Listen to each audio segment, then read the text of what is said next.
Sebanyak 11 orang pengungsi etnis Rohingya yang berada di tempat penampungan sementara di kompleks kantor Bupati Aceh Barat dipindahkan ke rumah detensi imigrasi Rudeni Medan, Sumatera Utara.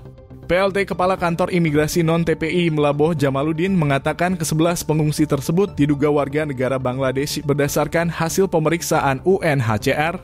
Setelah diverifikasi oleh UNHCR kemarin pada 23 sampai 30 April, ada 12 orang, 1 orang melarikan diri dari tempat penampungan sementara yang diduga warga negara Bangladesh. Setelah itu kami ambil kesimpulan buat surat ke atasan kami di pusat dan kemarin tanggal 13 dapat surat untuk dipindahkan ke Rudeni Medan, kata Jamaluddin, Kamis 16 Mei 2024. Jamaluddin mengatakan setelah tiba di Rudeni Medan, maka pihak konsulat Bangladesh akan memeriksa atau memverifikasi kewarganegaraan para pengungsi tersebut.